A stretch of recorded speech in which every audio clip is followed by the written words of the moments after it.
Hey everybody, it's Coop here, and today I'm going to talk about how to go from $0 to earning 100K a year to being worth a million to being worth five to worth 10, and which are the hardest stages and which are the easiest. And the answer is probably going to surprise you. So if you like this video, let us know, subscribe to the channel, click a like below, leave us a comment, and we'll keep producing this higher level stuff for gym owners who are already successful or at least on the path to success. When you're starting up your gym, your first goal is just to get to break even, right? So you want to make sure that you're not losing money and the gym is covering all of its costs. And for a lot of people, that actually happens really, really quickly. And when you're using strategies like the Founders Club or whatever, you can actually open with positive cash flow. You're already making money on day one. The next stage is to try and get to 100K a year in net owner benefit. Net owner benefit is like the sum of what the gym pays you. So it could be paying you for coaching, could be paying you a salary, could be covering your life insurance, health insurance, could be paying for your truck, your cell phone, whatever. The sum total of that benefit that you receive from your gym should be $100,000. Once you've earning $100,000 a year from your gym and net owner benefit, your next goal is to get to $1 million in net worth. And that means that if you sold everything and paid off all your debts, you'd be left with $1 million. And that's the first goal of what we call Tinker Phase. I'm going to tell you how to get there in a moment. The next goal in Tinker Phase is 5 million in net worth. And the next goal after that is 10 million in net worth, and then 20 million in net worth. Now, we chose these goals because you have to do different things to get there. Okay. So let's start with startup. What do you have to do to get to break even? You just basically have to show up, and then you have to be able to sell your service. Now, there's strategies here that are proven that can work, but this is like actually the easiest goal because you don't have to acquire any new knowledge other than like how to get people into my gym and how to actually do the job, right? So this is like, it's hard because you have to work hard, you have to grind, you have to put in lots of work, but that's easy hard because it's just you doing what you love to do, right? So I would call this easy hard. There's a couple of strategies, maybe 2 or 3 that you need. You have to get your pricing right. You have to get your location right. You have to set up automated billing, and you have to basically like have a package that people want to buy or an incentive that they want to buy before you open. So pretty easy hard. And that is dialed. Like we've done that with dozens and dozens of gyms. The next stage is the hardest, and that is getting from a gym that's breaking even to a gym that's paying you 100K in net owner benefit per year. There's 1,000 reasons why this is important. If your gym is not paying you or not paying you enough, then it's not sustainable. It's not a platform that's going to last long enough to make meaningful careers or create meaningful change in the lives of your audience. You need to take care of yourself. Yada, yada. There's 6 strategies that you have to put into play to make 100K per year. All right. And we teach these in what we call the growth phase. But the growth phase is the toughest because for the first time, you're not just doing the job, right? You're not just teaching fitness anymore. Now you are managing people and you're learning about cash and a little bit of bookkeeping and accounting.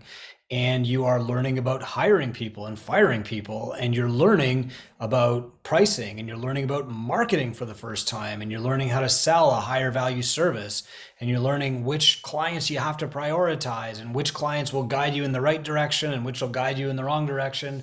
And you're learning about churn and all these things. You're basically going from owning a job, right? Like a vocation, to owning a business. Okay, you're not just the practitioner anymore. Now you are the manager, and the leader. It's really, it's a hard step. And this actually can take people like 3 years. It took me 10 years. But that's the bright side of me taking 10 years to do this is that now I know how to do it in 3, and you don't have to take that long. Okay. Now I know as soon as some people watch this video, they're going to be like, I could do it in 2 years, right? But I'm telling you, after doing this with thousands of gyms worldwide, growth phase, if you're lucky, can take you 2 to 3 years, okay, to get to that 100K in net owner benefit at a consistent level where you're comfortable saying, okay, I've got this. the business can keep going like this. All right. Yes, some people right out of the gate can make their $8,500 per month in pay. Absolutely. We want to make sure that they've got a sustainable system. And that's really the key to making it through growth phase. It's not really who you hire. It's not how many clients you have. It's not even what you charge. It's what systems you have and how replaceable you are as the owner. Because until you become replaceable and until your business runs on systems and still pays you, you can't move into the next phase. Now, Tinker is where things really start to get interesting. And at this point, you're trying to move from that 100K in net owner benefit to $1 million in net worth. And so what you have to learn how to do is think like an investor.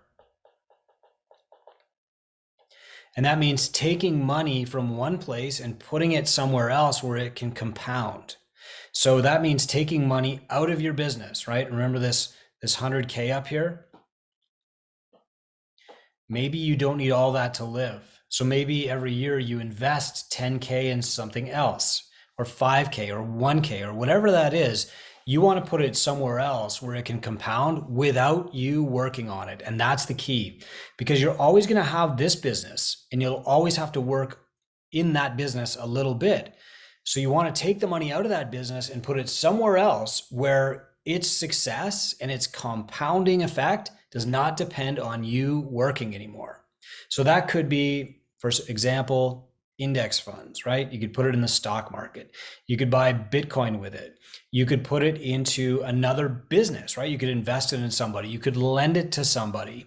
You could use that money to open up your second and third location. And if you've got your systems down, those can run without you. You could use that to buy boring businesses like I do, like self-storage businesses. You could put that into real estate and lease that out. But your goal is to get at least 5% return every year on the money that you put here. And slowly you start to build this platform. So you go from owning one gym to owning one gym plus one passive compounding investment, to owning a gym plus a passive compounding investment, to two of those. Okay. And you could call these cash flow assets. I called it cash flow assets in my earlier books. Okay. Cash flow assets. So for example, for me, I have money in index funds that pays me a return of at least 5% per year. And that 5% gets invested somewhere where it can get 5% per year. So you're not working for money anymore. The money is working for you. Okay. Another cash flow asset. I have this building. This building is an office building and there are about a dozen tenants and they all pay me rent. So I have positive cash flow. This building is a cash flow asset. It's a compounding investment over time because rental rates will go up and my mortgage payment will go down, and over time it'll be worth more and more. And this platform will keep getting bigger. All right. Now, to get from 100K to about $1 million in net worth, we have Tinkers doing that right now in about 1.5 to 2 years. It's surprising. Once they get into it, they're buying Airbnbs. They're buying real estate, they're making investments, they're buying other businesses, they're buying other gyms, they're expanding their gyms, whatever. They're expanding this platform. And so now they're getting to that $1 million net worth in about 1.5 to 2 years. They can actually call themselves a millionaire, even though they don't have $1 million in their hand, and we can welcome them to that club.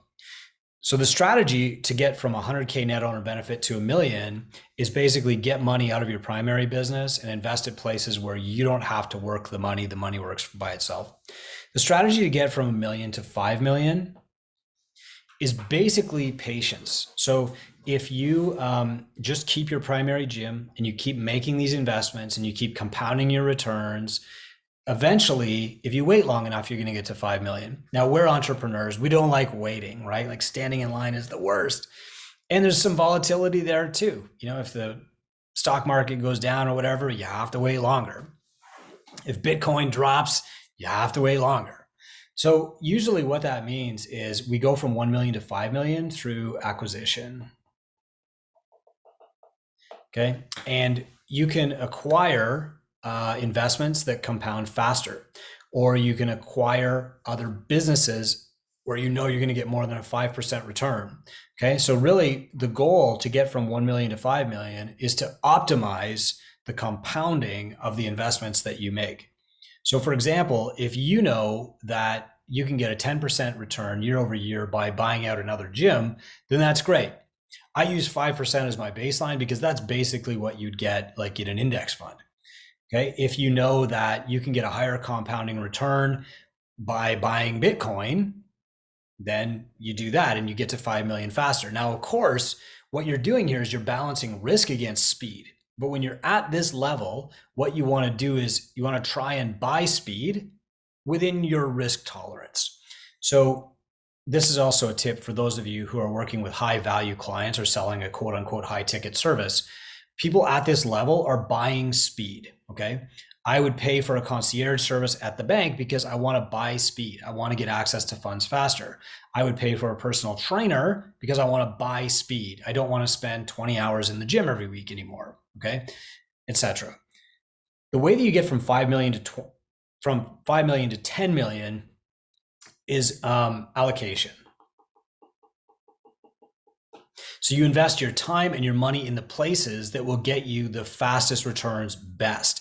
So at this point, trying to get to a million, you're being pretty diverse. Maybe you got a couple Airbnbs, maybe you got self-storage business, maybe you got some index funds over here, you got 2 gyms, whatever.